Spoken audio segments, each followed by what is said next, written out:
ఒక దేశంపై దాడి జరిగితే చాలా దేశాలు కలిసి స్పందిస్తాయి.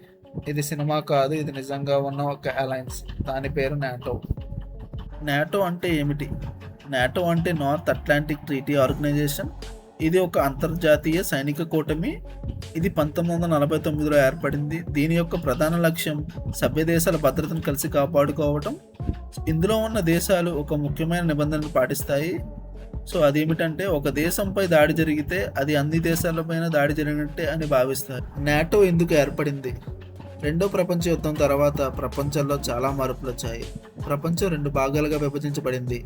ఒకవైపేమో పశ్చిమ దేశాలు, మరోవైపు సోవియట్ యూనియన్.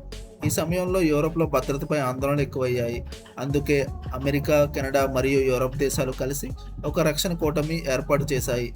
దీంతో సభ్య దేశాలు ఒక్కొక్కరిగా సహాయం చేస్తూ బయట ముప్పులను ఎదుర్కొనే విధంగా వ్యవస్థ ఏర్పడింది.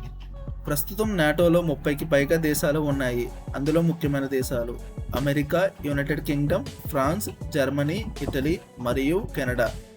కాలక్రమేణా మరికొన్ని యూరోపా దేశాలు కూడా చేరాయి. ఈ దేశాలు కలిపి సైనిక శిక్షలు, వ్యాయామాలు నిర్వహిస్తాయి మరియు భద్రతా సమాచారాన్ని పంచుకుంటాయి. రష్యా నాటోపై కొన్ని ఆందోళన వ్యక్తం చేస్తుంది. ప్రధానంగా నాటో విస్తీరణ యూరప్ తూర్పు వైపుగా పెరగడం రష్యాకు భద్రతా పరంగా సవాలుగా కనిపిస్తుంది. రష్యా అభిప్రాయం ప్రకారం తన సరిహద్దులకు దగ్గరగా సైనిక కూటమి ఉండడం తమ భద్రతపై ప్రభావం చూడవచ్చు. ఇది ఒక సంక్లిష్టమైన అంతర్జాతీయ సంబంధాల అంశం. దీనిపై వేరే దేశాలకు వేరెవరి అభిప్రాయాలు ఉన్నాయి.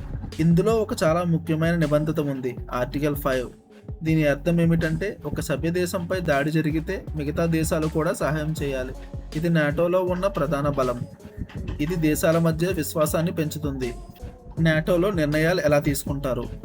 ఇందులో ప్రతి సభ్య దేశానికి సమాన హక్కు ఉంటుంది. అంటే అన్ని దేశాలు అంగీకరిస్తేనే నిర్ణయం తీసుకుంటారు. దీనిని కాన్సెసస్ అంటారు. ఇది చిన్న దేశాలకు సమాన ప్రాధాన్యం ఇస్తుంది. నాటోకి నిధులు ఎక్కడి నుంచి వస్తాయి? నాటో నిర్వాహకునకు సభ్య దేశాలు సహాయం చేస్తాయి. ప్రత్యేకంగా ప్రతి దేశం తన సైనిక ఖర్చులను పెంచుకోవాలని సూచిస్తారు. దీంతో కూటమి బలంగా ఉంటుంది అని నాటో అభిప్రాయపడుతుంది. ప్రస్తుతం మధ్య ప్రాచ్యంలో జరుగుతున్న అమెరికా, ఇజ్రాయెల్, ఇరాన్ మధ్య ఉద్రిక్తతల్లో నాటో పాత్ర గురించి చాలా మందికి సందేహం ఉంటుంది. ముఖ్యంగా చెప్పాలంటే నాటో ఒక కూటమిగా యుద్ధంలో నేరుగా పాల్గొనడం లేదు. ఎందుకంటే ఈ సంఘర్షణ నాటో అధికారంగా సంయుక్త రక్షణ పరిస్థితిగా పరిగణించడం లేదు. అయితే కొన్ని నాటో సభ్య దేశాలు తమకు తమగా కొన్ని చర్యలు తీసుకున్నాయి. ఉదాహరణకు, కొన్ని దేశాలు తమ సైనిక బలాగాలను ప్రాంతానికి పంపాయి. కొన్నిసార్లు రక్షణ చర్యలను అడ్డుకోవటం సందర్భాలు ఉన్నాయి. ఇంకా కొన్ని నాటో దేశాలు సముద్ర మార్గాల మధ్య చర్చలు జరుపుతున్నాయి. ఇందువల్ల ప్రస్తుత నాటో పాత్ర ప్రధానంగా పరిస్థితిని గమనించడం, సభ్య దేశాల భద్రత కాపాడడం వరకు మాత్రమే పరిమితమైంది.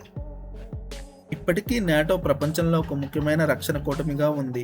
ఇది సభ్య దేశాల మధ్య సహకారాన్ని పెంచుతుంది మరియు భద్రత సవాళ్ళను ఎదుర్కోవడంలో సహాయం చేస్తుంది. భవిష్యత్తులో కూడా అంతర్జాతీయ పరిస్థితుల ఆధారంగా నాటో పాత్ర మారుతూ ఉంటుంది. ఒక మాటలో చెప్పాలంటే, నాటో అనేది దేశాల కలిసి మధ్య భద్రత కోసం పనిచేసే ఒక బలమైన వ్యవస్థ. Please do follow and click on bell icon for instant notifications.